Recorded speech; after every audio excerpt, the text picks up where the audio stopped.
주님 평화. 지금 잠깐 차를 세웠어요.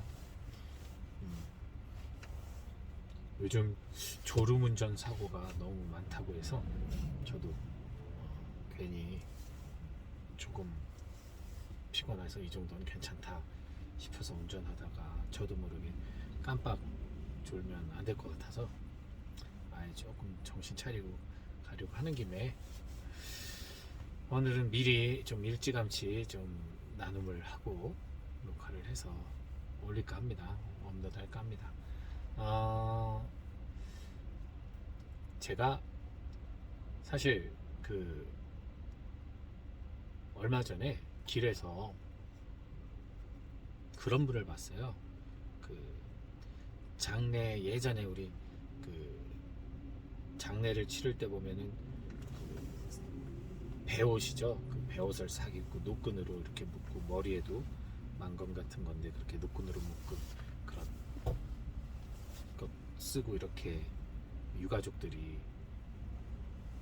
서 있는 그런 시골 풍경 기억하시죠? 어떤 분이 이제 그런 복장을 하고 추운 날이었는데 왼발로 십자가를 짊어지고 인도를 걷고 있더라고요. 그리고 십자가에는 빨간 글씨로 이제 예수님에 대한 이야기들이 이렇게 좀 써 있었는데 정확하게는 못 읽었습니다. 어쨌든 뭐 그분들의 신앙의 열성 그리고 주님에 대한 주님의 순환에 대한 그분들의 성찰, 뜨거운 사랑, 갖가지 좋은 면을 분명히 천주교 신자는 아니고 개신교 신자실 텐데 느꼈어요. 대단하시다. 저렇게까지 주님에게 미쳤구나. 주님에게 미쳤다. 그 말 참 사실은 좋은 거거든요. 누가 나한테 너 미쳤지, 너 무슨 뭐 예수쟁이, 너 미쳤지 그랬으면 저도 나 미쳤어, 나 예수님한테 미쳤어 이렇게 대답할 거거든요. 그러니까 주님에게 미쳐서 그렇게 하시는 모습이 감동적으로 다가오더라고요. 그런데 한편으로는 주님을 아직 모르는 사람들, 믿지 않는 이들이 그것을 바라봤을 땐 주님에게 미쳤다라고 생각하지 않고 그냥 미쳤다라고 보일 거예요. 광인으로 보였을 거고, 그렇게까지 저렇게까지 왜 해야 되지? 예수를 믿으면 저렇게까지 되는 건가? 두려움을 느끼는 사람도 있을 것 같다는 생각이 들더라고요. 예전에 저희 형제도, 한 형제가 어렸을 때 엄마 손을 붙잡고 성령 기도회를 갔대요. 성령 세미나. 성령 세미나 가면 이제 찬양하고 막 이렇게 방언하고 랄랄라 방언도 하고 여러 가지 이제 그런 것들 하는데 이제 그런 모습을 처음 본 거죠. 사람들이 막 울고 불부짖으면서 방언을 하고 막 소리를 지르고 하는 그 모습을 처음 보고 너무 두려워서 그때 이제 충격을 받아가지고 그것이 약간 트라우마라고 남아서 그 이후로 어떤 성령님에 대한 부정적인 인식까지 갖게 되는 경우를 봤어요. 그 얘기가 뭐냐면 어렸을 때 아기에게는 아무리 몸에 좋다고 해도 아기에게 삼계탕을 해서 먹을 수는 없는 거예요. 그죠? 무슨 아기에게 아무리 좋다고 해서 무슨 스테이크를 해가지고 먹일 수는 없는 거예요. 아기는 정말 모유를 먹어야 되고 아이가 성장하면서 위장이 튼튼해지고 이가 생기면서 씹고 뜯고 맛보고 즐길 수 있을 때 이제 조금씩 먹이는 거지. 그리고 아무리 그 원칙이 있다고 해도 아기에게 주님의 성례를 모셔야 된다고 하면서 아기에게 포도주에 성씨를 찍어서 영해주진 않잖아요. 그죠? 그것은 단계가 있는 거예요. 내 믿는 이들 안에서의 어떤 그런 찬양은 정말 서로에게 서로를 더욱더 주님의 사랑을 알게 하고 주님을 더 믿게 하고 또 더 뜨겁게 하는 촉매제가 될 수 있으나 아직 믿지 않는 이들, 주님을 잘 모르는 사람들 그리고 초심자들한테는 조심하게 다가가야 돼. 그들은 정말 아기처럼 소중하게 다뤄야 됩니다. 아직 주님을 못 믿는 사람들은 태중에 있는 아기하고 똑같은 거예요. 그러니까 아직 주님을 못 믿는다면 태중도 아니고 이제 그 씨앗을 품고 있는 것이라고 생각해야겠죠. 건강해야겠죠. 건강해야 좋은 씨를 생산할 수 있으니까. 그리고 이제 태중에 있는 아기는 세례 교육을 받고 있는 예비 신자들이겠죠. 예비 신자들도 거기에서 이제 그 뱃속에서 엄마가 산모가 이제 아기를 잘 돌봐야 하는 것처럼 그렇게 소중히 다뤄야 된다는 거예요. 그래서 일반 사람들의 눈에는 그것이 주님께 다가가는데 오히려 분심이 들고 방해가 되지 않았을까라는 생각도 들어서 걱정도 되더라고요. 내 안에서의 열성과 기쁨은 너무나 많아도 넘침이 없습니다. 하면 할수록 좋아요. 하지만 그것을 드러내는 모습은 어느 정도 정화가 일어나야 됩니다. 남들 하는 거 다 할 필요는 없어요. 내가 나의 꼴을 알고 나의 주제를 파악해서, 좋은 의미에서 나의 주제를 파악해서 내가 보여드릴 수 있는 사랑을 기쁘게 보여드리는 것, 부담 없이 정말 기쁘게 보여드리는 것, 어떤 남들이 하는 그런 모습처럼 나도 그렇게 끌어올라서 해야 한다, 그런 그리고 거기에서 어떤 오는 감각적인 감정적인 만족감, 이건 위험할 수 있습니다. 나는 만족스러울지 모르겠지만 내 이웃에게 피해를 줄 수도 있고, 그리고 오감의 만족을 주는 대신에 내 영혼의 해방에는 또 방해가 될 수 있다는 거 좀 기억해 주시고, 내일 십자가의 성요한 축일인데 복음 말씀이 그 이야기를 보면서 이런 비유를 들고 싶어요. 이제 경우의 수입니다.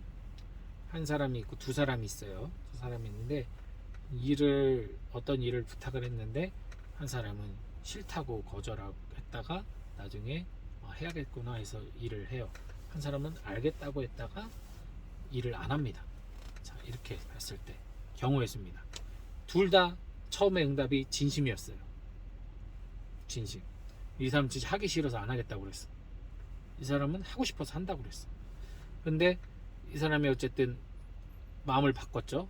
안 하는 것이 아버지에게 이제 일을 부탁한 사람에게도 미안하고, 내가 할 수 있었는데 내가 뭐 어떤 나만은 생각해서 거절했다 싶기도 하고 내가 이기적이었나 싶기도 하고 회개를 했어요. 반성을 해서 돌이켜서 했습니다. 칭찬받아 마땅하죠. 하겠다고 진심으로 했어요. 근데 어떤 이유가 됐든 간에 안 했어요. 뭐 어쩔 수는 없을 수도 있는 거죠. 아니면 그냥 하겠다고 진심으로 말을 했으나 또 생각해 보니까 너무 귀찮고 힘이 들어서 안 했어요. 그러니까 이것은 뭐 꼭 욕 얻어먹을 일은 아니지만 뭐 그렇다고 잘한 일도 아니에요. 그냥 한다고 자기가 진심을 하고 싶다고 했는데 사정이 생겨서 못할 수 있으니까 이건 그냥 잘한 일이고 못한 일이고 아니에요. 자, 이번에는 둘 다 이것이 빈말이었다. 이제 하기 싫다, 순간 하기 싫다 그런 게 진심으로 하기 싫은 건 아니었고, 나도 뭐 사정이 좀 있을 것 같고 그래서 좀 하기 어려울 것 같아서 일단 하기 싫다라고 했는데, 하고는 싶었는데 하기 싫다라고 한 거죠. 근데 나중에 했어요. 그러면은 이것도 잘한 일이죠. 네, 자기 상황이 어려움에도 불구하고 그래 그래도 해야지 하고 한 거니까 이것도 잘한 거죠. 근데 하기 싫은데 하겠다라고 하고 안 한 거는 뭡니까? 거짓말하고 죄를 진 거예요. 이 경우의 수를 봐도 이 첫째 아들의 행동은 잘한 거예요. 안 하겠다고 했다가 한 거나 안 하겠다고 한 것이 진심이든 거짓이든 결과적으로는 칭찬받을 일을 한 거예요. 근데 후자 같은 경우는 한다고 그랬다가 안 해도 칭찬받을 일은 아니고, 한다고 한 게 심지어 거짓이었으면 그건 그냥 거짓말 한 거예요. 앞에서만 있는 척하고 실제로 하지 않는. 이게 예수님께서 가장 이 네 가지 경우의 수 중에 최악이죠. 이게 바로 당시 유대인들 중에 지도자들과 바리사의 율법 학자들에게 향한 예수님의 어떤 비판의 골자였잖아요. 겉으로만 꾸민 술 달고 다니고 겉으로만 벌벌 지키고 하느님 백성이라고 말하면서 실질적으로 마음은 고약해서 진정한 율법인 하느님 사랑과 이웃 사랑을 실천하지 않는, 앞에서는 주님만 따르고 주님만 따른다고 말하면서도 결국 주님이 아닌 거짓된 법을 거짓된 자신들의 법을 따르는 그런 위선, 이게 큰 죄가 된 거죠. 그래서 저는 그런 생각이 들더라고요. 전자의 모습 사실 일종의 나약함일 수도 있어요. 내가 진심으로 좀 지금은 아닌 것 같고 하기 싫어서 심지어 하기 싫어서 그리고 용기가 나지 않아서 못할 수 있어요. 하지만 나중에 결국 도달한다면 그것이야말로 진정한 우도의 회개가 되는 것이고, 예수님 십자가 옆에 우도의 우측의 강도의 회개가 되는 것이고, 또 진정한 회개의 모습, 주님께서 가장 사랑하시는 잃어버렸다 찾은 은전이고 다시 찾은 양의 모습이 아닐까 싶습니다. 오히려 그런데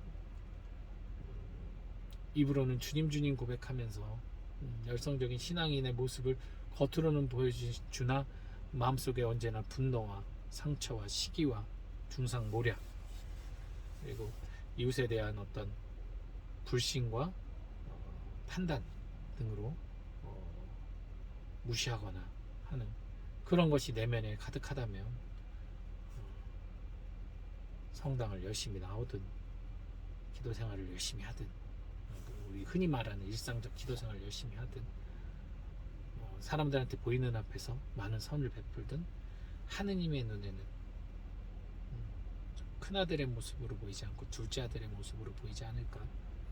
물론 여기서 또 중요한 사실은 하느님은 큰아들이나 둘째 아들이나 여전히 사랑하세요.